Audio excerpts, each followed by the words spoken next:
अस्सलाम वालेकुम मेरे प्यारे भैन भरा। हाँ जी सुनाओ जी की हाल चाल सुनाओ, सब ठीक ठाक अम्मी अबू भैन भरा वाजिदा जी। हाँ जी अलहमदुलिल्लाह शुक्र अल्लाह दा असी भी ठीक हाँ। हाँ जी मैं अज मशीन लगाई हुई थी। पहला सुबह साजरे उठ के नाश्ता बना के कपड़े सिलाई की सिलाई करके 1 घंटे का काम थी, फिर मशीन लगा ली। तो मेरी दोस्त हैगी सना, उन्होंने घर महफिल हैगी आ, वह फोन आ गया कहती बाजी महफिल तो उदे ही मशीन छड्डी गया। मैं कहा आके कपड़े धोंदे तो हम असी ना जा रहे हैं महफिल। तो महफिल तो आके फिर कपड़े धोने है क्योंकि 2 दिन रह गए है। साड़ी घर भी महफिल मिलाद है तो वही तैयारी करते पे है। तो अल्लाह खैर करे जिन्नी जल्दी तैयारी हो जाए उन्ना ही चंगा। मेहमान आने है। चलो जी हुण जाते हैं जाके उत्थे मिलते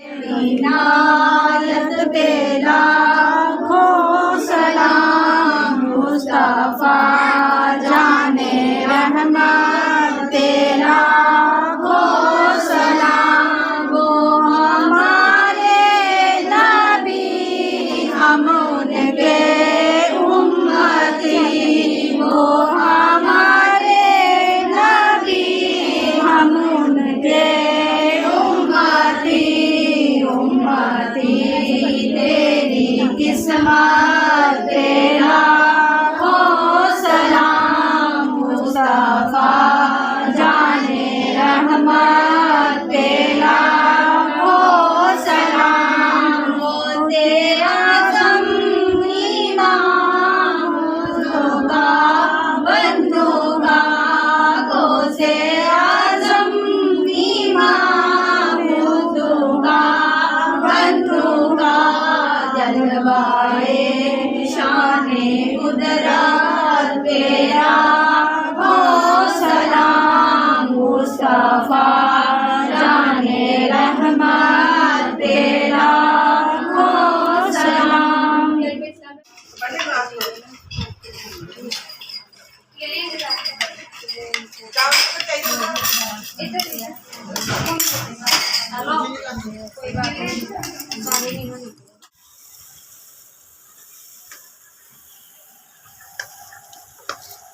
हाँ जी मेरे भैन भरा महफिल तो हो के आ गए थे, ठीक है ना। जिस तरह के मैं अपने भैन भरावां नूं दस्सिया वा मशीन लाई हुई सी, कपड़े धोने थे, चादर चुदर सराहने वाले छाड़े, ठीक है जी।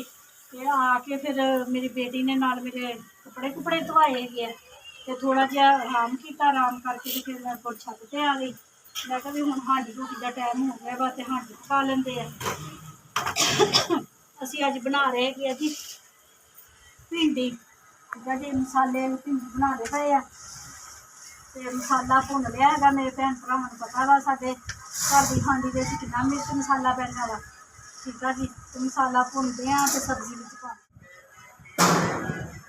हाँ जी मेरे भैन भरा सब्जी में पाती है मसाले च, ठीक है जी। तो यह देखो माशाल्लाह भुजदी पई है। तो असी हल्की आंच कर ली है, तो बस चमचा ना हिलाई जाना है। जिस तरह घे दे विच भिंडी तल के पहला मसाले दे विच फिर पाई दी ना, उसी तरह असी ना मसाले दे विच भिंडी नूं ना घुमाना है, क्योंकि घे असी खुला पाया होया सीगा। तो इस तरह थोड़ी देर वास्ते छड्ड देना है वा। तो फिर थोड़ी थोड़ी देर बाद चमचा हिलाई जाना है। तो फिर साडी भिंडी है ना जी तल हो जानी है, तो नाल ही साडी भिंडी पक जानी है, ठीक है जी। ए देखो जी भैन भरा अरबी नूं असी अरबी कहंदी आ भिंडी नूं असी भी ना फ्राई कर लिया वा मसाले दे विच। ते हुण ढक्कन दे दित्ता वा तकरीबन 5-6 मिनट वास्ते ना इहनूं बंद रहन देना वा, ठीक है जी। तो जाती मैं तुहानूं दिखांदी अपने भैन भरावां नूं भी असी किहड़े किहड़े कपड़े धोते हैगे आ। काफ़ी ज़्यादा कपड़े धोते सीगे, देख सकते मेरे भैन भरा पर्दियां दे छाड़े धोते सीगे। काफ़ी ज़्यादा कपड़े सीगे धोने वाले, सारियां दीवारां भरियां होईयां सीगियां। ते फिर धुप्प ज़्यादा सीगी ना, ते नाल ही नाल ना फिर बच्चे ला के लेई गए। तो हाँ जी मेरे भैन भरा साडे चूचे माशाल्लाह बहुत तंग करते हैं। देख लो अली हैदर पतीसा लैके आया वा, आ देखो जी पतीसा खा रहे है। तो रोटी नहीं खाते है, रोज़ाना रोटी भे के रखी दी आ, तो ज़रा रोटी नहीं खाते। बस कहते जी सानू सालन दवो तो जां कोई इदां दियां चीज़ां दवो, तो फिर असी ना खानी हैगी। तो भुखे रह लेंदे है, तो कोई चीज़ रोटी वगैरह नहीं खाते। हाँ जी खाते पीते घर दे चूचे साडे माशाल्लाह। ਅੱਲਾ ਖੈਰ ਕਰੇ ਜੀ। ਮਹੀਨੇ ਕੁ ਤੱਕ ਸਾਡੇ ਚੂਚਿਆਂ ਨੇ ਆਂਡੇ ਦੇਣ ਲੱਗ ਪੈਣੇ ਹੈਗੇ ਆ। ਠੀਕ ਆ ਜੀ। ਸਾਨੂੰ ਕੋਈ ਥੋੜ ਨਹੀਂ। ਹਾਂ ਆਂਡੇ ਦੀ ਤਾਂ ਸਾਨੂੰ ਕੋਈ ਥੋੜ ਨਹੀਂ, ਅੱਲਾ ਦਾ ਸ਼ੁਕਰ ਆ। ਆਂਡੇ ਸਾਡੇ ਘਰ ਕਾਫੀ ਹੁੰਦੇ ਆ ਮਾਸ਼ਾਅੱਲਾ। ਮੈਂ ਆਪਣੇ ਭੈਣ ਭਰਾਵਾਂ ਨੂੰ ਦੱਸਦੀ ਹਾਂ ਵੀ ਆਂਡੇ ਸਾਡੇ ਘਰ ਕਿਉਂ ਹੁੰਦੇ ਆ ਜ਼ਿਆਦਾ। ਮਾਸ਼ਾਅੱਲਾ ਮੇਰੇ ਮੀਆਂ ਜੀ ਆ ਨਾ ਜਿਹੜਾ ਆਂਡਿਆਂ ਦਾ ਕੰਮ ਕਰਦੇ ਹੈਗੇ। ਠੀਕ ਆ ਜੀ। ਗੱਡੀਆਂ ਹੁੰਦੀਆਂ ਨਾ ਆਂਡਿਆਂ ਦੀਆਂ ਜਿਹੜੀਆਂ, ਉਹ ਨਾ ਮੇਰੇ ਮੀਆਂ ਜੀ ਨਾ ਲੋਡਿੰਗ ਕਰਦੇ, ਲੋਡਰ ਆ ਮੇਰੇ ਮੀਆਂ ਜੀ। ਠੀਕ ਆ।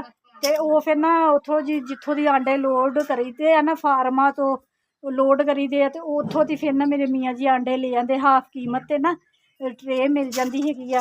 ਤੇ ਉਹ ਫਿਰ ਨਾ ਮੈਂ ਆਪਣੇ ਬੱਚਿਆਂ ਨੂੰ ਵੀ ਦਿੰਦੀ ਹੁੰਦੀ ਹਾਂ, ਫੈਸਲਾਬਾਦ ਵੀ ਭੇਜਦੀ ਹੁੰਦੀਆਂ ਸਰਦੀਆਂ ਨੂੰ ਨਾ, ਵੀ ਜਦੋਂ ਸਰਦੀਆਂ ਫੁੱਲ ਹੁੰਦੀਆਂ ਵਾ ਨਾ ਤੇ ਫਿਰ ਉਹਨਾਂ ਨੂੰ ਵੀ ਲਾਜ਼ਮੀ ਭੇਜ ਦਿੰਦੀ। ਤੇ ਹੁਣ ਉਹ ਕਹਿ ਰਹੇ ਆ ਬੱਚੇ, ਨਾਨੋ ਜੀ ਸਾਡੇ ਵਾਸਤੇ ਮੁਰਗੀਆਂ ਲੈ ਲਓ। ਜੇ ਮੁਰਗੀਆਂ ਨਹੀਂ ਲੈ ਕੇ ਦੇਣੀਆਂ, ਆਪਣੇ ਨਾਨੇ ਅੱਬੂ ਨੂੰ ਕਹਿੰਦੇ ਹੈਗੇ ਅਗਰ ਮੁਰਗੀਆਂ ਨਹੀਂ ਲੈ ਕੇ ਦੇਣੀਆਂ ਵਾ ਨਾ ਤੇ ਫਿਰ ਸਾਡਾ ਆਂਡਿਆਂ ਦਾ ਇੰਤਜ਼ਾਮ ਕਰ ਲਿਓ ਸਰਦੀਆਂ ਦਾ। ਆਪਣੇ ਨਾਨੇ ਅੱਬੂ ਨੂੰ ਕਹਿੰਦੇ ਆ ਤੇ ਫਿਰ ਸਰਦੀਆਂ ਨੂੰ ਸਾਨੂੰ ਆਂਡੇ ਪਹੁੰਚਾਈ ਜਾਇਓ। ਤੇ ਫਿਰ ਉਹਦਾ ਨਾਨਾ ਅੱਬੂ ਕਹਿੰਦਾ ਨਹੀਂ ਮੈਂ ਤੁਹਾਨੂੰ ਨਾ ਮੁਰਗੀਆਂ ਲੈ ਕੇ ਦਊਂਗਾ। ਤੇ ਉਹ ਫਿਰ ਤੁਹਾਨੂੰ ਨਾ 3 ਮੁਰਗੀਆਂ ਲੈ ਦਊਂਗਾ। ਤਿੰਨਾਂ ਭੈਣ ਭਰਾਵਾਂ ਵਾਸਤੇ ਬਥੇਰੇ ਹੈਗੇ ਆ। ਰੋਜ਼ ਦਾ ਆਂਡਾ ਦੇਈ ਜਾਓ, ਤਿੰਨੇ ਹੀ ਖਾਈ ਜਾਓਗੇ। ਤੇ ਮਾਸ਼ਾਅੱਲਾ ਹੁਣ ਉਹਨਾਂ ਨੇ ਅੱਲਾ ਖੈਰ ਕਰੇ ਆ ਜਾਣਾ। ਤੇ ਮੈਨੂੰ ਅੱਜ ਦੁਪਹਿਰੇ ਫੋਨ ਆਇਆ, ਮੈਂ ਮਹਿਫਲ 'ਤੇ ਬੈਠੀ ਸੀਗੀ ਸੀਰਤ ਦਾ ਤੇ ਰਾਫੇ ਦਾ। ਉਸਮਾਨ ਨੇ ਵੀ, ਨਾਨੋ ਜੀ ਸਾਡੇ 2 ਦਿਨ ਰਹਿ ਗਏ ਆ ਆਉਣ ਵਿੱਚ, ਅਸੀਂ ਸਮੁੰਦਰੀ ਆਉਣਾ ਵਾ, ਸਿਰਫ 2 ਦਿਨ ਰਹਿ ਗਏ ਨਾਨੋ ਜੀ, ਪਰਸੋਂ ਨੂੰ ਅਸੀਂ ਆ ਜਾਣਾ ਵਾ ਤੁਹਾਡੇ ਘਰ। ਮੈਂ ਕਿਹਾ ਬਿਸਮਿल्ला, ਮੇਰੇ ਬੱਚਿਆਂ ਨੇ ਆ ਜਾਣਾ ਵਾ ਮੇਰੇ ਘਰ। ਤੇ ਮੈਂ ਇੰਨਾ ਖੁਸ਼ ਹੋਈ ਹੈ। ਤੇ ਅਗਲੇ ਦਿਨ ਗਿਣਦੇ ਪਏ ਉਂਗਲੀਆਂ ਦੇ ਤੇ ਇੰਨਾ ਕੁਝ ਜ਼ਿਆਦਾ ਉਹਨਾਂ ਨੂੰ ਚਾਅ ਚੜਿਆ ਹੋਇਆ ਵਾ ਵੀ ਹੱਦ ਤੋਂ ਜ਼ਿਆਦਾ ਵੀ ਅਸੀਂ ਆਪਣੀ ਨਾਨੋ ਦੇ ਘਰ ਜਾਣਾ ਹੈਗਾ। ਠੀਕ ਆ ਜੀ। ਤੇ ਇਹ ਦੇਖੋ ਮੇਰੇ ਭੈਣ ਭਰਾਵੋ, ਇਹ ਸਾਡੇ ਪੱਤੇ ਹੈਗੇ ਆ। ਮੇਰੇ ਮੀਆਂ ਜੀ ਉਦਣ ਲੈ ਕੇ ਆਏ ਸੀ ਵੀ ਪੱਤੇ ਖ਼ਤਮ ਹੋਏ ਹੋਏ ਸੀਗੇ। ਅਲੀ ਹੈਦਰ ਤੇ ਇਹਦੇ ਪਾਪਾ ਜਾ ਕੇ ਲੈ ਆਏ ਸੀਗੇ ਪੱਤੇ। ਤੇ ਉਹ ਜਦੋਂ ਮੈਂ ਨਾ ਅੱਜ ਸੁਬਾਹ ਰੋਟੀਆਂ ਬਣਾਉਣ ਲੱਗੀ ਤੇ ਪੱਤੇ ਗਿੱਲੇ ਸੀਗੇ। ਤੇ ਫਿਰ ਮੈਂ ਬੋਰਾ ਢੇਰੀ ਕਰ ਦਿੱਤਾ। ਤੇ ਇਹ ਦੇਖੋ ਜਿੰਨਾ ਵੀ ਖਿਲਾਰਿਆ ਵਾ ਨਾ ਇਹ ਸਾਡੇ ਚੂਚਿਆਂ ਨੇ ਖਿਲਾਰਿਆ ਵਾ। ਇਹ ਸਾਡੇ ਚੂਚੇ ਅੱਗੇ ਸਾਨੂੰ ਆ ਦੇਖੋ ਇਸ ਤਰ੍ਹਾਂ ਕਰਕੇ ਨਾ ਇਹ ਪੱਤੇ ਖਿਲਾਰਦੇ। ਇਹਨਾਂ ਨੇ ਪੂਰੇ ਪੱਤੇ ਚੂਚਿਆਂ ਨੇ ਖਿਲਾਰੇ ਆ। ਨੂਰ ਫਾਤਮਾ ਨਾ ਸੁਬਾਹ ਚੂਚੇ ਬੰਦ ਕਰਕੇ ਮਿਸਬਾ ਚਲੇ ਗਈ ਸੀਗੀ। ਜਦੋਂ ਮੈਂ ਪਿੱਛੇ ਮੁੜ ਕੇ ਦੇਖਿਆ ਤੇ ਹਾਏ ਆਵਾਜ਼ ਨਹੀਂ ਆਉਣ ਡਈ ਪੱਤਿਆਂ ਦੀ। ਤੇ ਸੈਰਾ ਉੱਪਰ ਆਈ, ਫਿਰ ਉਹਨੂੰ ਮੈਂ ਕਿਹਾ, ਮੈਂ ਕਿਹਾ ਨਾ ਚੂਚੇ ਖੋਲ। ਕਹਿੰਦੀ ਕਿਉਂ? ਕਹਿੰਦੀ ਮੈਂ ਕਿਹਾ ਪੱਤੇ ਨਹੀਂ ਖਿਲਾਰਨੇ ਹੈਗੇ। ਕਹਿੰਦੀ ਚੂਚਿਆਂ ਨੇ। ਮੈਂ ਕਿਹਾ ਹਾਂ ਚੂਚਿਆਂ ਨੇ ਖਿਲਾਰਨੇ। ਤੇ ਉਹੀ ਗੱਲ, ਇਹ ਦੇਖੋ ਇਹ ਪੱਤੇ ਇਹਨਾਂ ਨੇ ਸਾਰੇ ਖਿਲਾਰੇ ਆ। ਤੇ ਪੱਤੇ ਸਾਡੇ ਸੁੱਕ ਗਏ ਆ। ਤੇ ਹੁਣ ਮੈਂ ਬੱਚਿਆਂ ਨੂੰ ਕਹਿੰਦੀ ਹੈਗੀ ਆ ਇਹ ਨਾ ਵੀ ਪੱਤੇ ਇਕੱਠੇ ਕਰਕੇ ਨਾ ਬੋਰੇ ਦੇ ਵਿੱਚ ਪਾ ਦੇਣ। ਠੀਕ ਆ ਜੀ ਭਰਾਓ। ਅਲੀ ਹੈਦਰ ਨੂੰ ਸਾਡੇ ਨੂੰ ਬੁਖਾਰ ਚੜਿਆ ਹੋਇਆ ਵਾ। ਮੇਰਾ ਅਲੀ ਹੈਦਰ ਬੁਖਾਰ ਚੜਿਆ, ਅਲੀ ਹੈਦਰ ਨੂੰ ਬੁਖਾਰ ਚੜਿਆ ਹੋਇਆ ਵਾ। ਇਹ ਦੇਖੋ ਜੀ ਅਲੀ ਹੈਦਰ ਪਿਆ ਹੈਗਾ ਵਾ ਦਵਾਈ ਖਾ ਕੇ। ਸੁਬਾਹ ਦਾ ਇਹਨੂੰ ਕਹੀ ਜਾਂਦੀ ਸੀ ਅਲੀ ਹੈਦਰ ਦਵਾਈ ਲਿਆ। ਮੇਰੀ ਦਵਾਈ ਖ਼ਤਮ ਹੋਈ ਹੋਈ ਸੀ ਸ਼ੂਗਰ ਦੀ। ਠੀਕ ਆ। ਇਹਨੂੰ ਸੁਬਾਹ ਭੇਜਿਆ ਤੇ ਪਾਪਾ ਗਏ ਪਾਣੀ ਲੈਣ। ਮੈਂ ਕਿਹਾ ਅਲੀ ਆਲੇ 1000 ਰੁਪਈਆ ਤੇ ਦਵਾਈ ਲੈ ਆ। ਠੀਕ ਆ। ਤੇ ਮੈਂ ਕਿਹਾ ਆਪਣੇ ਲਈ ਵੀ ਲੈ ਆਵੀਂ ਦਵਾਈ। ਪਤਾ ਨਹੀਂ ਮੈਂ ਕਿਹਾ ਕਿ ਨਹੀਂ, ਇਹਨੂੰ ਇੰਨੀ ਸਮਝ ਨਹੀਂ ਵੀ ਮੈਨੂੰ ਬੁਖਾਰ ਹੋਇਆ ਵਾ। ਮੈਂ 2 ਖੁਰਾਕਾਂ ਨਾ ਆਪਣੇ ਲਈ ਬਣਵਾ ਕੇ ਲੈ ਆਵਾਂ। ਤੇ ਇਹਨੇ ਤਕਰੀਬਨ 11:30 ਵਜੇ ਨਾਸ਼ਤਾ ਕੀਤਾ ਵਾ। ਕੀ ਖਾਧਾ ਸੀਗਾ? ਰਸ ਲੈ ਕੇ ਆਇਆ ਸੀਗਾ। ਹਾਂ। ਤੇ ਮੈਂ ਹੀ ਕਹੀ ਜਾਵਾਂ ਦੁੱਧ ਨੂੰ ਪੱਤੀ ਲਾ ਦਿੰਦੇ ਆ ਤੇ ਦੁੱਧ ਨੂੰ ਪੱਤੀ ਲਾ ਦਿੰਦੇ ਉਹਦੇ ਨਾਲ ਖਾ ਲੈ। ਨਹੀਂ ਜੀ ਮੈਂ ਦੁੱਧ ਪੀਣਾ, ਨਹੀਂ ਜੀ ਮੈਂ ਦੁੱਧ ਪੀਣਾ। ਮੈਂ ਕਿਹਾ ਤੈਨੂੰ ਜ਼ੁਕਾਮ ਹੋਇਆ ਵਾ ਤੇ ਨਹੀਂ ਤੂੰ ਨਾ ਚਾਹ ਦੇ ਨਾਲ ਖਾ ਲਵੀਂ ਬਿਸਕੁਟ ਵਗੈਰਾ। ਤੇ ਮੇਰਾ ਪੁੱਤ ਖੈਰ ਨਾ ਜੀ ਕਹਿੰਦਾ ਨਹੀਂ ਜੀ ਮੈਂ ਤਾਂ ਦੁੱਧ ਹੀ ਪੀਣਾ ਵਾ, ਦੁੱਧ ਹੀ ਪੀਣਾ ਵਾ। ਮੈਂ ਕਿਹਾ ਆ ਜਾ ਕਿਸੇ ਨੂੰ ਦੁੱਧ ਪਿਲਾ ਦਿੰਦੀ ਆ। ਮੈਂ ਆਪਣੇ ਪੁੱਤ ਨੂੰ ਫਿਰ ਭੈਣ ਨੂੰ ਕਿਹਾ, ਮੈਂ ਕਿਹਾ ਇਹਨੂੰ ਨਾ ਗਰਮ ਕਰਕੇ ਦੇ ਦੁੱਧ। ਉਹ ਫਿਰ ਕਹਿੰਦੀ ਸੁਬਾਹ ਜਿਹੜਾ ਕਾੜਿਆ ਹੋਇਆ ਨਾ ਦੁੱਧ ਉਹ ਗਰਮ ਹੀ ਹੈਗਾ। ਤੇ ਫਿਰ ਉਹਦੇ ਵਿੱਚ ਨਾ ਉਹਨੇ ਸਾਰਾ ਨੇ ਮਿੱਠਾ ਖੋਲ ਕੇ ਦੇ ਦਿੱਤਾ ਤੇ ਇਹਨੇ ਫਿਰ ਦੁੱਧ ਪੀ ਲਿਆ। ਤੇ ਹੁਣ ਜਾ ਕੇ ਦਵਾਈ ਲੈ ਕੇ ਆਇਆ ਵਾ। ਤੇ ਹੁਣ ਦਵਾਈ ਖਾਧੀ ਹੈਗੀ ਆ। ਤੇ ਨਾਲ ਹੀ ਦੇਖ ਲਓ ਜਿਸਮ ਨਾ ਹੁਣ ਇਹਦਾ ਠੰਡਾ ਹੋ ਗਿਆ ਵਾ। ਆ ਦੇਖਿਆ ਹੱਥ ਲਾ ਕੇ ਮਿਸਬਾ। ਮੈਂ ਕਿਹੜਾ ਡਾਕਟਰ ਆ? ਨਹੀਂ ਪਤਾ ਲੱਗ ਜਾਂਦਾ ਨਾ ਬੁਖਾਰ ਦਾ। ਆ ਦੇਖ ਲਾ ਆ ਥੋੜ੍ਹੀ ਦੇਰ ਹੋਈ ਹੈ ਤੇ ਨਹੀਂ ਇੰਨਾ ਤੇਜ਼ ਬੁਖਾਰ ਸੀਗਾ ਇਹਨੂੰ। ਤੇ ਹੁਣ ਥੋੜ੍ਹੀ ਦੇਰ ਹੋਈ ਹੈ ਦਵਾਈ ਖਾਧੀ ਨੂੰ ਤੇ ਹੁਣ ਜਿਸਮ ਠੰਡਾ ਹੋ ਗਿਆ ਵਾ। ਬੁਖਾਰ ਹੋਇਆ ਗੁਨਾਹ ਕਰਦੇ ਆ। ਹਾਂ ਬੁਖਾਰ ਹੋਇਆ, ਸਾਰਿਆਂ ਨੂੰ ਬੁਖਾਰ ਚੜ ਗਿਆ। ਘਰ 'ਚ ਕੌਣ ਰਹਿ ਗਿਆ? ਮੈਨੂੰ ਵੀ ਚੜ ਗਿਆ ਵਾ ਤੇ ਇਮਾਨ ਨੂੰ ਵੀ ਹੋ ਗਿਆ ਵਾ, ਇਮਾਨ ਨੂੰ ਵੀ ਹੋ ਗਿਆ, ਨੂਰ ਨੂੰ ਵੀ ਹੋ ਗਿਆ, ਨੂੰ ਵੀ ਹੋ ਗਿਆ ਵਾ, ਅਲੀ ਨੂੰ ਵੀ ਹੋ ਗਿਆ, ਪਾਪਾ ਨੂੰ ਵੀ ਹੋ ਗਿਆ। ਸਭ ਤੋਂ ਪਹਿਲਾਂ ਮੈਨੂੰ ਹੋਇਆ ਸੀਗਾ। ਸਹਿਰਾ ਰਹਿ ਗਈ ਆ। ਸਹਿਰਾ ਰਹਿ ਗਈ ਆ। ਓਹੋ। ਤੇ ਮੁਸਕਾਨ ਰਹਿ ਗਈ ਆ। ਇਹਨਾਂ ਦੋਨਾਂ ਨੂੰ ਬੁਖਾਰ ਨਹੀਂ ਚੜਦਾ ਹੈਗਾ। ਸਾਰਾ ਕਹਿੰਦੀ ਮੈਂ ਤਾਂ ਬਿਮਾਰ ਹੁੰਦੀ ਨਹੀਂ, ਸਾਰਾ ਜੇ ਬਿਮਾਰ ਹੋਵੇ ਸਾਲ 'ਚ ਇੱਕ ਵਾਰੀ, ਸਾਲ 'ਚ ਇੱਕ ਵਾਰੀ ਬਿਮਾਰ ਹੁੰਦੀ ਤੇ ਬਹੁਤ ਬੁਰੀ ਬਿਮਾਰ ਹੁੰਦੀ ਆ। ਬੁਖਾਰ ਹੀ ਹੁੰਦਾ। ਤੇ ਮੈਂ ਤੇ ਮਿਸਬਾ ਨੂੰ ਵੀ ਉਦੋਂ ਦੇਖਿਆ ਵਾ, ਪਹਿਲੀ ਵਾਰੀ ਬੁਖਾਰ ਚੜਿਆ ਵਾ ਤੇ ਕੀ ਹਾਲ ਆ। ਤੇ ਮੈਂ ਕਿਹਾ ਵੀ ਖਰੇ ਨਾ ਵੈਸੇ ਲੱਤਾਂ 'ਚ ਦਰਦ ਹੁੰਦੀ ਆ। ਮਾਨੋ ਨੇ ਮੈਨੂੰ ਦੱਸਿਆ ਵੀ ਮਿਸਬਾ ਰੋਣ ਡਈ ਆ। ਮੈਂ ਕਿਹਾ ਉਹਨੂੰ ਸੈਰਾ ਨੂੰ ਕਹਿ ਵੀ ਉਹਨੂੰ ਕੋਈ ਗੋਲੀ ਗੋਲੀ ਦੇ ਦੇਵੇ। ਮੈਨੂੰ ਲੱਗਾ ਸਹੀ ਹੋ ਜਾਊਗਾ, ਸੌਂਗੀ ਸਹੀ ਹੋ ਜਾਊਗਾ। ਤੇ ਐਡੀ ਪਾਗਲ ਕੁੜੀ ਆ। ਤੇ ਕਾਲਜ ਦੇ ਵਿੱਚ ਤਬੀਅਤ ਖਰਾਬ ਹੋ ਗਈ, ਬੁਖਾਰ ਜ਼ੁਕਾਮ, ਗਲਾ ਖਰਾਬ, ਗਲਾ ਦਰਦ, ਸਿਰ ਦਰਦ, ਜਿਸਮ 'ਚ ਦਰਦ ਆ। ਤੇ ਉੱਥੇ ਕਾਲਜ ਦੇ ਵਿੱਚ ਇਹਦੀ ਮੈਮ ਨੇ ਇਹਨੂੰ ਉੱਥੇ ਲਾਇਬ੍ਰੇਰੀ ਕੀ ਹੁੰਦਾ ਵਾ, ਡਿਸਪੈਂਸਰੀ ਉੱਥੇ ਲੰਮਿਆ ਪਾਤਾ। ਮੈਮ ਨੇ ਇਹਨੂੰ ਚਾਹ ਬਣਾ ਕੇ ਦਿੱਤੀ, ਇਹਦੇ ਵਾਮ ਵਿਕਸ ਜਿਹੜੀ ਉਹ ਗਲੇ ਤੇ ਬੜਾ ਖਿਆਲ ਰੱਖਿਆ। ਪਾਣੀ ਕਰਕੇ ਗਰਮ ਪਾਣੀ ਕਰਕੇ ਦਿੱਤਾ, ਨਮਕ ਪਾ ਕੇ ਇੰਨਾ ਕੁ ਖਿਆਲ ਰੱਖਿਆ। ਤੇ ਮੈਮ ਨੇ ਕਿਹਾ ਜੀ ਮੈਂ ਘਰ ਫੋਨ ਕਰ ਦਿੰਦੀ ਹਾਂ ਤੇਰੀ ਮੰਮਾ ਨੂੰ ਤੇ ਤੈਨੂੰ ਆ ਕੇ ਲੈ ਜਾਂਦੇ। ਤੇ ਕੁੜੀ ਕਹਿੰਦੀ ਨਹੀਂ ਜੀ ਮੰਮਾ ਨੂੰ ਫੋਨ ਨਾ ਕਰਿਓ, ਮੇਰੀ ਮੰਮਾ ਪਰੇਸ਼ਾਨ ਹੋ ਜਾਓ। ਤੇ ਖੈਰ ਨਾ ਚੱਲ ਉੱਥੇ ਫੋਨ ਨਹੀਂ ਕੀਤਾ, ਤੂੰ ਘਰ ਆ ਕੇ ਤੇ ਮੈਨੂੰ ਦੱਸ, ਮੈਂ ਕੱਪੜੇ ਸਿਲਾਈ ਕਰਨ ਡਈ ਆਪਣੇ ਧਿਆਨ ਨੇ, ਠੀਕ ਆ ਜੀ। ਤੇ ਇਹ ਆਈ ਆ ਕੇ ਕਾਲਜ 'ਚੋਂ ਤੇ ਬੈਠਕ ਦੇ ਵਿੱਚ ਜਾ ਕੇ ਸੌਂ ਗਈ ਆ। ਤੇ ਮੈਂ ਮਸ਼ੀਨ ਤੋਂ ਉੱਠੀ ਤੇ ਉੱਪਰ ਆ ਕੇ ਹਾਂਡੀ ਰੋਟੀ ਕਰਨ ਲੱਗ ਪਈ ਆ, ਠੀਕ ਆ। ਮੁੜ ਕੇ ਕਿਤੇ ਬਾਹਰ ਨਿਕਲੀ ਆ, ਪਤਾ ਮੈਂ ਸੋ ਗਈ ਸੀ ਅਮਾ, ਮੈਂ ਸੋ ਗਈ। ਤੁਹਾਨੂੰ ਪਤਾ ਨਹੀਂ ਜਿਹੜਾ ਇਨਸਾਨ ਇੰਨੀ ਦੇਰ ਸੋ ਨਹੀਂ ਸਕਦਾ, 7 ਵਜੇ ਤੱਕ ਸੁੱਤਾ ਰਿਹਾ। ਕਾਲਜ ਆ ਕੇ ਮੈਂ 7 ਵਜੇ ਤੱਕ ਸੁੱਤੀ ਸੀ, ਕਿਸੇ ਨੇ ਪੁੱਛਿਆ ਨਹੀਂ। ਜਦੋਂ ਮੈਂ ਉੱਠੀ ਉਦੋਂ ਮੇਰੇ ਦਰਦ ਫਿਰ ਲੱਤਾਂ 'ਚ ਜ਼ਿਆਦਾ ਹੋਈ ਤੇ ਫਿਰ ਮੈਂ ਦੱਸਿਆ। ਛੱਤ ਤੇ ਹੁੰਦੀ ਆ, ਮੈਨੂੰ ਕੀ ਪਤਾ, ਤੂੰ ਤੇ ਹੁਣ ਥੱਲੇ ਜ਼ਿਆਦਾਤਰ ਹੁੰਦੀ ਆ, ਉੱਪਰ ਆਉਂਦੀ ਨਹੀਂ ਹੈਗੀ, ਪੜ੍ਹਦੀ ਜੋ ਹੁੰਦੀ ਆ। ਤੇ ਮੈਨੂੰ ਮੇਰੇ ਜ਼ਹਿਨ ਕਮਾਨ 'ਚ ਵੀ ਨਹੀਂ। ਕਹਿੰਦੀ ਮਾਣੋ ਕਹਿੰਦੀ ਮਿਸਬਾ ਰੋਣ ਡਈ। ਮੈਂ ਕਿਹਾ ਉਹਦੇ ਤਬੀਅਤ ਖਰਾਬ ਹੋਈ ਨੇ, ਲੱਤਾਂ 'ਚ ਦਰਦ ਦੁਰਦ ਹੁੰਦੀ ਨਹੀਂ। ਮੈਂ ਕਿਹਾ ਸੈਰਾ ਨੂੰ ਕਹਿ ਵੀ ਉਹਨੂੰ ਕੋਈ ਗੋਲੀ ਗੋਲੀ ਦੇ ਦੇਵੇ। ਹੈਂ ਤੇ ਪਾਗਲ ਆ ਤੂੰ, ਆ ਕੇ ਮੈਨੂੰ ਨਹੀਂ ਦੱਸਣਾ ਸੀਗਾ ਵੀ ਮੰਮਾ ਮੇਰੀ ਤਬੀਅਤ ਨਹੀਂ ਠੀਕ। ਫਿਰ ਮੈਂ ਇਹਦੇ ਪਾਪਾ ਨੂੰ ਫੋਨ ਕੀਤਾ, ਮੈਂ ਕਿਹਾ ਆਇਸ਼ਾ ਦੇ ਪਾਪਾ 2 ਖੁਰਾਕਾਂ ਬਣਵਾ ਕੇ ਲਿਆਇਆ। ਉਹ ਦੇਖ ਲਓ ਚੂਚਿਆਂ ਦੇ ਕੰਮ। ਹਾਂਡੀ ਨੂੰ ਹੋ ਗਿਆ ਭੁੱਖਾ। ਤੇ ਇਹਦੇ ਪਾਪਾ ਨੂੰ ਫੋਨ ਕੀਤਾ, ਮੈਂ ਕਿਹਾ 2 ਖੁਰਾਕਾਂ ਬੁਖਾਰ ਦੀਆਂ ਬਣਾ ਲਿਆ। ਜਦੋਂ ਦੇਖਿਆ ਤੇ ਦਰਦ ਨਾਲ ਤੜਫੇ, ਫਿਰ ਮੈਂ ਫੋਨ ਕਰਤਾ। ਮੈਂ ਕਿਹਾ ਵੀ ਨਾ ਖੁਰਾਕਾਂ ਨਾ ਬਣਾ ਕੇ ਲੈ ਕੇ ਤੇ ਜਲਦੀ ਘਰ ਆ ਜਾਵੋ ਤੇ ਜਾ ਕੇ ਦਵਾਈ ਲੈ ਕੇ ਆਂਗੇ। ਤੋ ਬਸ ਅਸਤਗਫੁਰੁੱਲਾਹ, ਮੇਰੀ ਜ਼ਿੰਦਗੀ 'ਚ ਪਹਿਲੀ ਮਰਤਬਾ ਪਤਾ ਚੱਲਿਆ ਲੱਤਾਂ 'ਚ ਦਰਦ ਹੁੰਦੀ ਕਿਹਨੂੰ ਕਹਿੰਦੇ ਆ। ਹਾਂਜੀ ਬਹੁਤ ਦਰਦ ਹੋਈ ਸੀ ਪਾਪਾ ਨਾਲ ਜਾ ਕੇ ਤੇ ਦਵਾਈ ਲੈ ਕੇ ਆਂਦੀ, ਟੀਕਾ ਡਾਕਟਰ ਨੇ ਲਾਇਆ। ਤੇ ਫਿਰ ਉਹਨੇ ਕਿਹਾ ਵੀ ਨੀਮ ਗਰਮ ਦੁੱਧ ਦੇ ਨਾਲ ਦਵਾਈ ਖਿਲਾਇਓ। ਤੇ ਫਿਰ ਦੂਸਰੇ ਦਿਨ ਜਾ ਕੇ ਕਿਤੇ ਤਬੀਅਤ ਸਹੀ ਹੋਈ ਹੈ। ਤੇ ਹੁਣ ਅਲੀ ਹੈਦਰ ਵੀ ਪਿਆ ਹੈਗਾ ਵਾ, ਜ਼ੁਕਾਮ ਬੁਖਾਰ। ਇਹ ਮੌਸਮ ਬਦਲਦਾ ਪਿਆ ਵਾ ਨਾ, ਇਸ ਵਜ੍ਹਾ ਨਾਲ ਹੋ ਰਿਹਾ ਵਾ। ਤੇ ਅੱਜ ਭਾਈ ਰਾਤ ਨੂੰ ਥੱਲੇ ਪਵੀ, ਸੁਬਾਹ ਤੇਰਾ ਪਾਪਾ ਬੋਲਣ ਡਿਆ। ਤੇ ਹੋਰ ਉਦੋਂ ਵੀ ਪਾਪਾ ਕਹਿੰਦੇ ਥੱਲੇ ਪਾਓ, ਮੈਂ ਤੇ ਥੱਲੇ ਮੋਰੇ ਤੇ ਇਹਦਾ ਮੰਜਾ ਹੁੰਦਾ ਵਾ, ਹੈਂ ਥੱਲੇ ਪੈਣਾ ਵਾ।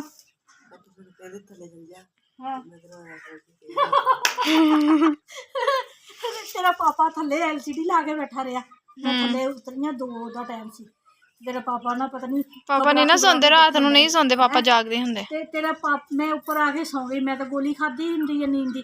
ਮੈਂ ਉੱਤੇ ਆ ਕੇ ਸੌਂ ਗਈ ਤੇ ਮੁੜ ਕੇ ਮੇਰੀ ਅੱਖ ਖੁੱਲੀ, ਦਰਵਾਜ਼ਾ ਖੁੱਲੇ ਨੇ ਦੀ ਹੈ। ਤੇ ਜਦੋਂ ਦੇਖਿਆ ਤੇ ਤੇਰਾ ਪਾਪਾ ਆ ਕੇ ਇੱਥੇ ਲੰਮਾ ਪੈ ਗਿਆ। ਤੇ ਇਹਨੂੰ ਕਹਿੰਦਾ ਜਾ ਤੂੰ ਥੱਲੇ ਜਾ ਕੇ ਪੈ ਜਾ।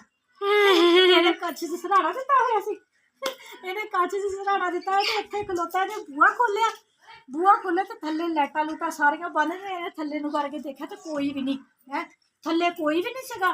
ਤੇ ਤੇਰਾ ਪਾਪਾ ਕਹਿੰਦਾ, ਇਹਦਾ ਪਾਪਾ ਕਹਿੰਦਾ ਕੀ ਗੱਲ ਆ, ਹੁਣ ਜਾਣ ਨਹੀਂ ਡਿਆ ਥੱਲੇ ਤੂੰ ਹੈ। ਇਹ ਕਹਿੰਦਾ ਪਾਪਾ ਥੱਲੇ ਤੇ ਕੋਈ ਵੀ ਨਹੀਂ ਹੈਗਾ। ਪਾਪਾ ਕਹਿੰਦਾ ਤੂੰ ਡਰਨ ਡਿਆ ਹੈਗਾ, ਚਲ ਆ ਜਾ। ਫਿਰ ਕਹਿੰਦਾ ਮੁੜਿਆ ਪਿੱਛੇ, ਤੇਰੇ ਪਾਪਾ ਨੇ ਆਪਣੇ ਨਾਲ ਪਾ ਲਿਆ ਤੇ ਫਿਰ ਨਾਲ ਹੀ ਪੈ ਕੇ ਦੋਨੇ ਪੇ ਪੁੱਤ ਸੌਂ ਗਏ। ਇਹ ਉੱਦਾਂ ਪੈਂਦਾ ਮੇਰੇ ਨਾਲ ਹੁੰਦਾ ਵਾ। ਇਹ ਬਹੁਤ ਡਰਦਾ, ਇਮਾਨ ਨਹੀਂ ਨਾ ਡਰਦੀ ਜਿੰਨਾ ਇਹ ਡਰਦਾ। ਇਹ ਤੇ ਸਰਦੀਆਂ ਨੂੰ ਰਾਤ ਨੂੰ ਇਕੱਲਾ ਵਾਸ਼ਰੂਮ 'ਚ ਨਹੀਂ ਜਾਂਦਾ। ਅਟੈਚ ਵਾਸ਼ਰੂਮ ਆ, ਮੇਰੇ ਭੈਣ ਭਰਾਵਾਂ ਨੇ ਵਲੋਗ 'ਚ ਦੇਖਿਆ ਹੋਣਾ ਨਾ, ਜਿਹੜਾ ਮੈਂ ਆਪਣਾ ਪੂਰਾ ਘਰ ਦਿਖਾਇਆ, ਨਾਲ ਅਟੈਚ ਵਾਸ਼ਰੂਮ ਆ। ਤੇ ਇਹਨੇ ਵਾਸ਼ਰੂਮ 'ਚ ਨਹੀਂ ਜਾਣਾ ਇਕੱਲੇ ਨੇ ਹੈ। ਤੇ ਜੇ ਹੁਣ ਥੱਲੇ ਵਾਸ਼ਰੂਮ ਹੈਗਾ ਵਾ, ਥੱਲੇ ਸਾਰਾ ਗੇਟ ਬੰਦ ਹੋ ਜਾਂਦਾ ਉੱਪਰਲਾ। ਤੇ ਇਹਨੇ ਥੱਲੇ ਵੀ ਬਾਹਰ ਵਿਹੜੇ 'ਚ ਨਹੀਂ ਇਹਨੇ ਨਿਕਲਣਾ ਹੈਗਾ। ਤੇ ਅਮਾਨ ਫਾਤਮਾ ਨਹੀਂ ਇੰਨਾ ਡਰਦੀ ਹੈਗੀ। ਅਮਾਨ ਫਾਤਮਾ ਪੈਂਦੀ ਮੁਸਕਾਨ ਦੇ ਨਾਲ। ਤੇ ਹੁਣ 2-3 ਦਿਨ ਹੋ ਗਏ ਉਹ ਵੀ ਜ਼ਿੱਦ ਕਰਨ ਲੱਗ ਪਈ ਆ। ਤੇ ਉਹ ਹੁਣ ਕਹਿੰਦੀ ਵੀ ਮੈਂ ਵੀ ਮੰਮਾ ਨਾਲ, ਇਹ ਕਹਿੰਦਾ ਮੇਰੇ ਕੋਲ 10 ਰੁਪਏ ਲੈ ਲਾ, ਤੂੰ ਉੱਥੇ ਸੋਇਆ, ਮੈਨੂੰ ਮੰਮਾ ਨਾਲ ਸੋ ਲੈਂਦੇ। ਤੇ ਉਹ ਮੇਰੇ ਨਾਲ ਪੈਂਦੀ ਆ, ਜੱਫੀ ਪਾ ਕੇ ਪਾਉਂਗੀ ਤੇ ਮੇਰੇ ਨਾ ਇੱਥੇ ਬਾਂਹ ਤੇ ਸਿਰ ਰੱਖ ਲੂੰਗੀ ਵੀ ਏਦਾਂ ਕਰਕੇ ਵੀ ਮੰਮਾ ਗੱਲ। ਤੇ ਉਹ ਜਦੋਂ ਵਾਲ ਉੱਡਦੇ ਤੇ ਮੇਰੇ ਮੂੰਹ 'ਚ, ਮੈਂ ਕਹੂੰਗੀ ਮਾਣ ਤੇਰੇ ਵਾਲ ਮੇਰੇ ਮੂੰਹ 'ਤੇ ਲੱਗਣ ਡਏ ਆ। ਫਿਰ ਕੱਲ ਤੇ ਫਿਰ ਹੌਲੀ ਜਿਹੀ ਫਿਰ ਸਿਰ ਰੱਖ ਲੂੰਗੀ ਚੱਕ ਕੇ ਮੇਰੀ ਬਾਂਹ ਦੇ ਉੱਤੇ ਹੈ। ਤੇ ਇਸ ਵੇ ਨਾਲ ਹੁਣ ਉਹ ਵੀ ਜ਼ਿੱਦ ਕਰਦੀ ਆ ਵੀ ਉਹ ਕਹਿੰਦੀ ਮੈਂ ਤੇ ਮੰਮਾ ਮੁਸਕਾਨ ਨਾਲ ਤੇ ਨਹੀਂ, ਉਹ ਮੁਸਕਾਨ ਨੂੰ ਵੀ ਨਹੀਂ ਪੈਂਦਾ ਪਤਾ, ਤੇ ਉਹਦੇ ਉੱਤੇ ਇੱਕ ਦੂਸਰੇ ਦੇ ਉੱਤੇ ਲੱਤਾਂ ਰੱਖ ਲੈਂਦੀਆਂ ਤੇ ਦੋਨੀ ਬੜਾ ਬੁਰਾ ਸੌਂਦੀਆਂ ਵਾ, ਬਹੁਤ ਬੁਰਾ ਸੌਂਦੀਆਂ। ਦੋਨੀ ਲੱਤਾਂ ਚੱਕ ਕੇ ਮੇਰੇ ਉੱਤੇ ਏਦਾਂ ਹੀ ਕਰਦੀ। ਘੜੀ ਮੁੜੀ ਪਿਸ਼ਾਬ ਕਰਨ ਉੱਠਣਾ ਹੁੰਦਾ ਵਾ, ਤੇ ਜਦੋਂ ਆਉਂਦੀ ਤੇ ਅਮਾਨ ਐ ਗੱਬ ਚ ਹੁੰਦੀ, ਫੈਸਲ ਹੋਵੇ ਨਾ ਮੇਰੇ ਨਾਲ ਪਿਆ ਤੇ ਮੈਂ ਫੈਸਲ ਇੱਕ ਵਾਰੀ ਕਹਿਣਾ ਅਲੀ ਪਰੇ ਨੂੰ ਹੋ, ਤੇ ਇਹਨੇ ਫਟਾਫਟ ਪਰੇ ਨੂੰ ਹੋ ਜਾਣਾ, ਤੇ ਅਮਾਨ ਨੂੰ ਤੇ ਧੱਕੇ ਮਾਰ ਮਾਰ ਰਹਿ ਜਾਂਦੀ ਮੇਰੀ ਨੀਂਦ। ਤੁਸੀਂ ਤਾਂ ਹੀ ਇਮਾਨ ਨੂੰ ਨਹੀਂ ਅਮਾਨ ਨੂੰ ਨਾਲ ਪਾਉਂਦੀ, ਅਮਾਨ ਪੂਰਾ ਮੰਜਾ ਮਾਰ ਲੈਂਦੀ। ਇਮਾਨ ਵੈਸੇ ਵੀ ਬਚਪਨ ਤੋਂ ਨਾਲ ਹੀ ਮੇਰੇ ਹੀ ਸੌਂਦੀ ਹੈ। ਹਾਂਜੀ ਦੇਖ ਲਵਾਂ ਤੁਸੀਂ ਦਿਨ 'ਚ ਵੀ ਲਾਈਟਾਂ ਚਲਾਈਆਂ ਵਾ? ਉਹ ਲਾਈਟਾਂ ਤਾਂ ਚਲਾਈਆਂ ਹੋਈਆਂ ਵਾ, ਆਹ ਲੀਡ ਨੇ ਇੱਥੇ ਲਾਤੀ ਹੋਈ ਤੇਰੇ ਪਾਪਾ ਨੇ ਲੀਡ ਦੇ ਵਿੱਚ, ਤੇ ਆਹ ਲਾਈਟਾਂ ਦਾ ਸੁੱਚ ਕੱਢ ਦੇਣਾ ਸੀ ਨਾ। ਉਹ ਤੇਰਾ ਪਾਪਾ ਕਹਿੰਦਾ ਨਹੀਂ ਕੱਢਣਾ, ਵਿੱਚ ਕਿੰਨੇ ਇੱਧਰ ਵੀ ਵਾੜਿਆ ਹੋਇਆ, ਸੁੱਚ ਉੱਤੇ ਵੀ ਵਾੜਿਆ ਹੋਇਆ, ਥੱਲੇ ਵੀ ਲੱਗਾ ਹੋਇਆ, ਕਿੰਨੇ ਕਨੈਕਸ਼ਨ ਇੱਕ 'ਚ ਕੀਤੇ ਹੋਏ ਆ। ਤੇਰਾ ਪਾਪਾ ਕਹਿੰਦਾ ਫਿਰ ਹਿੱਲ ਜਾਣਾ, ਮੈਂ ਚਮਚਾ ਧੋ ਲਿਆ ਵਾ।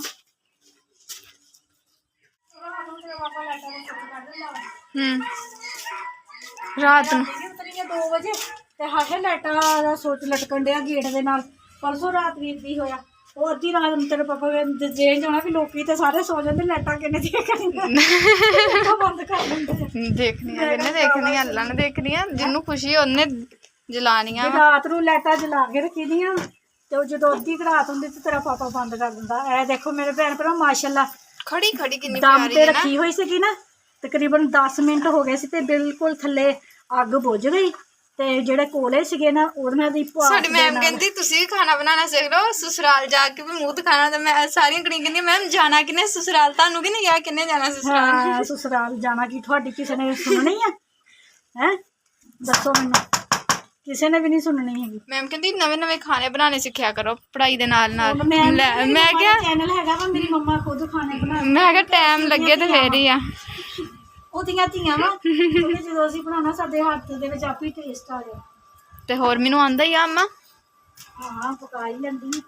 ਮੈਂ ਰੋਟੀ ਵੀ ਬਣਾ ਲੈਂਦੀ ਆ, ਹਾਂਡੀ ਵੀ ਬਣਾ ਲੈਂਦੀ ਮੰਮਾ ਦਾ ਵਲੋਗ ਦੇਖ ਕੇ। ਜਿੱਦਾਂ ਆਪਾਂ ਫੈਸਲਾਬਾਦ ਗਏ ਸੀਗੇ ਤੇ ਉੱਥੇ ਤਹਿਸੀਨ ਦਾ ਫੋਨ ਨਹੀਂ ਆਇਆ ਸੀ ਕਰਾਚੀ ਤੋਂ, कह रहा मम्मा जी किधर हो? मैंने कहा आयशा की तरफ आए हैं। कह रहा अच्छा तो फिर इधर तो काफ़ी खाने वगैरह खा रहे होगे। मैंने कहा हाँ तो ऐसे ही काफ़ी खाने बनाए हैं आयशा ने। कह रहा कैसा बनाती है आप, तो इतना अच्छा खाना बनाती है। मैंने कहा वही तो मेरी बेटी है ना, तो जैसा मैं बनाती हूँ वैसा ही मेरी बेटी भी बनाती है। आयशा की सास आयशा की सास आया करके मेरे मुँह देखने लग गई। ਆਇਸ਼ਾ ਦੇ ਹੱਥ ਦਾ ਜ਼ਾਇਕਾ ਹੋਰ ਆ, ਮੇਰੇ ਹੱਥ ਦਾ ਜ਼ਾਇਕਾ ਹੋਰ। ਹੱਥ ਦਾ ਜ਼ਾਇਕਾ ਹੋਰ ਹੁੰਦਾ, ਜਿੰਨੀ ਮਰਜ਼ੀ ਤੁਸੀਂ ਰੈਸਪੀ ਫੋਲੋ ਕਰ ਲਓ, ਜ਼ਾਇਕਾ ਤੇ ਜ਼ਾਇਕਾ ਹੁੰਦਾ ਹੱਥ। ਤਾਂ ਹੀ ਉਹ ਬਲਾਲ ਕਹਿੰਦਾ ਨਹੀਂ ਸੀ, ਕਹਿੰਦਾ ਅੰਮੀ ਬੱਕਰੇ ਦਾ ਗੋਸ਼ਤ ਜਿਹੜਾ ਪਕਾਉਣਾ ਵਾ ਦੁਪਹਿਰ ਦਾ ਖਾਣਾ ਅੰਮੀ ਤੂੰ ਬਣਾਈ, ਅੰਮੀ ਤੂੰ ਬਣਾਈ। ਮੈਂ ਕਿਹਾ ਅੱਛਾ ਮੈਂ ਬਣਾਉ। ਟਾਈਮ ਹੀ ਨਹੀਂ ਲੱਗਾ, ਟਾਈਮ ਹੀ ਨਹੀਂ ਲੱਗਾ ਅੰਮਾ। ਫਿਰ ਆਪੀ ਹਿਨਾ ਘਰ ਵੀ ਜਾਣਾ ਸੀ ਨਾ। ਹਾਂ ਆਪੀ ਹਿਨਾ ਘਰ ਜਾਣਾ ਸੀ, ਤੇ ਫਿਰ ਉਹ ਪਿੱਛੋਂ ਆਪੀ ਕਹਿੰਦੀ ਮੈਂ ਚਲੇ ਗਏ ਸੀਗੇ ਇਸ ਵਾਰ ਨਾ, ਫਿਰ ਸਾਡਾ ਟਾਈਮ ਹੀ ਨਹੀਂ ਲੱਗਾ। ਵਾਪਸ ਵੀ ਆਉਣਾ ਸੀ, ਜਦੋਂ ਵਾਪਸ ਆਏ ਆਪੀ ਨੇ ਬਣਾਇਆ ਹੋਇਆ ਸੀ। ਹਾਂ ਜਦੋਂ ਵੀ ਨਾ ਕਰੋ ਗਏ ਤੇ ਉਹਨੇ ਬਣਾ ਲਿਆ ਹੋਇਆ। ਉਹ ਫੈਸਲ ਪਿੱਛੇ ਖਾ ਇਹਨਾਂ ਨੂੰ ਆਟਾ ਦੇਖ ਕੇ ਆ ਗਏ ਆ। ਲਿਆ ਸੱਚ ਵੀ ਤੇ ਮੈਨੂੰ ਆਟਾ ਫੜਾ ਲੈ ਕੇ। ਹਾਂਜੀ ਮੇਰੇ ਭੈਣ ਭਰਾ ਵਲੋਗ ਸਾਡਾ ਅੱਜ ਹੋ ਗਿਆ ਵਾ ਲੰਬਾ, ਗੱਲਾਂ ਬਾਤਾਂ ਕਰਦੇ ਆ ਠੀਕ ਆ ਜੀ। ਸਾਲਨ ਸਾਡਾ ਬਣ ਗਿਆ ਹੈਗਾ ਵਾ, ਤੇ ਹੁਣ ਮੇਰੇ ਭੈਣ ਭਰਾ ਮੈਨੂੰ ਦਿਓ ਇਜਾਜ਼ਤ ਠੀਕ ਆ ਜੀ। ਸਾਡਾ ਅੱਜ ਦਾ ਵਲੋਗ ਅੱਛਾ ਲੱਗਿਆ ਵਾ ਤੇ ਲਾਈਕ ਕਰਿਓ, ਸਬਸਕ੍ਰਾਈਬ ਕਰਿਓ, ਘੰਟੀ ਦਾ ਬਟਨ ਲਾਜ਼ਮੀ ਦਬਾਇਓ। ਮੇਰੇ ਬੇਟੇ ਦੇ ਹੱਕ ਅੰਦਰ ਮੇਰੇ ਭੈਣ ਭਰਾਵਾਂ ਨੇ ਦੁਆ ਕਰਨੀ ਆ, ਮੇਰੇ ਬੇਟੇ ਦੀ ਤਬੀਅਤ ਠੀਕ ਹੋ ਜਾਵੇ, ਜਲਦੀ ਜਲਦੀ ਸਹੀ ਹੋ ਜਾਵੇ। ਇਹਨੂੰ ਨਜ਼ਲਾ ਜ਼ੁਕਾਮ ਬੁਖਾਰ ਹੋਇਆ। ਤੇ ਹਾਂਜੀ ਮੇਰੇ ਭੈਣ ਭਰਾ ਜਿਹੜੇ ਵੀ ਮੁਲਕ 'ਚ ਰਹਿ ਰਹੇ ਆ, ਖੁਸ਼ ਰਹੋ, ਸ਼ਾਦ ਰਹੋ, ਆਬਾਦ ਰਹੋ, ਹੱਸਦੇ ਤੇ ਮੁਸਕਰਾਉਂਦੇ ਰਹੋ ਠੀਕ ਆ ਜੀ। ਆਪਣੀਆਂ ਦੁਆਵਾਂ 'ਚ ਮੈਨੂੰ ਯਾਦ ਰੱਖਿਓ, ਮੈਂ ਵੀ ਆਪਣੀਆਂ ਦੁਆਵਾਂ 'ਚ ਆਪਣੇ ਭੈਣ ਭਰਾਵਾਂ ਨੂੰ ਯਾਦ ਰੱਖਦੀ ਹਾਂ। ਮੈਨੂੰ ਦਿਓ ਹੁਣ ਇਜਾਜ਼ਤ। ਅੱਲਾ ਹਾਫਿਜ਼।